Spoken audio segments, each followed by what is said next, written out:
For as long as Christianity has existed, there have been physical places of one sort or another where believers would gather in to worship and partake in rituals. Early on, churches would be built to serve this purpose. In this video, we will discuss the churches which existed in the first 5 centuries after Christ, including a number of specific examples. While we've grown accustomed to large, elaborate churches with ornate decorations, churches in the first century were anything but. In fact, since Christianity was still in its infancy in the first century, the vast majority of communities had no churches at all. As a result, Christians in the first century would meet at each other's homes, as every day they devoted themselves to meeting together in the temple area and to breaking bread in their homes, according to Acts 2:46. The act of breaking bread was reference to taking the Eucharist. The New Testament made many references to these house churches where Christians would gather for prayer and to discuss the teachings of Jesus.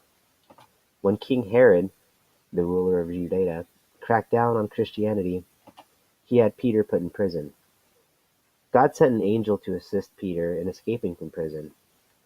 When he realized this, he being Peter, he went to the house of Mary, the mother of John, who is called Mark, where there were many people gathered in prayer, according to Acts 12:12. It is important to note that this is not Jesus' mother Mary, but rather a wealthy woman of Jerusalem named Mary, whose home was utilized as a church house for Christian prayer. As the faith matured, house churches would serve as a staple of Christian worship. Until the middle of the 3rd century, there was no existing proof that house churches had special rooms that were set aside specifically for worship, according to Peterson. This is where the phrase "domus ecclesiae" likely comes from, which was coined in the period of Dura Europos. At the time of his existence, Dura Europos was a Parthian and Roman border city, now located in today's Syria. It was excavated in the 1920s and 30s, and it is proof of one of the first Christian house churches with the earliest known baptistry, according to Hopkins. Another so-called house church is the place of worship found in Aqaba, Jordan. Based on the overall structure and remains in the place of worship, this was known as another early church.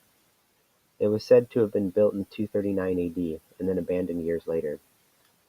There is a cemetery west from the church, making it a holy ground.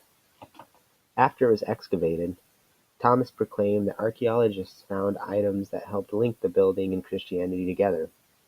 There are artifacts such as glass oil lamp fragments and several coins that were dated around the rise of Christianity. Although the inscriptions were unreadable, they hold the same weight as coins around that period of time. Later on came churches with the sole purpose of serving as places of worship. Oftentimes these churches were converted from pagan structures, such as the Cathedral of St. Domnius. The Cathedral of St. Domnius is located in the center of Diocletian's palace, where it's centered in the middle of the split. The structure of the cathedral walls are 2.75 meters thick, and the exterior of the building is made by granite with marble columns. Originally, the cathedral, dating to the end of the 3rd century, was known as the mausoleum of the Roman Emperor Diocletian and was part of his palace until it was converted into a church in the 7th century. The 4th century saw Constantine commission a church to be built at the location of the crucifixion of Jesus, known as the Church of the Holy Sepulchre. The church is still today in use and remains one of the longest continuously worshipped locations in Christianity. Much of what remains, though, is of later construction, as the church has been destroyed multiple times in its history, including by the Persians during the 7th century and the Fatimids during the 11th century, according to Galler. Upon arrival at the church, a visitor is first likely to notice a ladder sat on a ledge underneath the window. This ladder has remained in this position since the 19th century.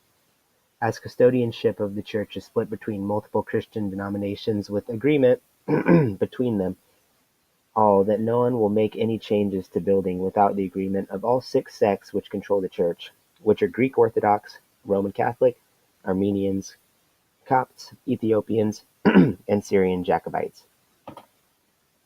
In the early 5th century, the Empress Galla Placidia had the church known as San Giovanni Evangelista built in Ravenna. This church represents the unique power she held as Augusta and regent of her son Valentinian, because it is one of the few churches from the early Christian period that was commissioned by a woman. The church had been renovated and expanded multiple times throughout its history, including in the 6th century by the bishop Marinanius, and again after it was bombed by Allied forces during World War II, according to Smith. The original building consisted of 2 rows of columns and side rooms, which led to the apse and altar. Like Galla Placidia, these side rooms were unique in the empire at the time.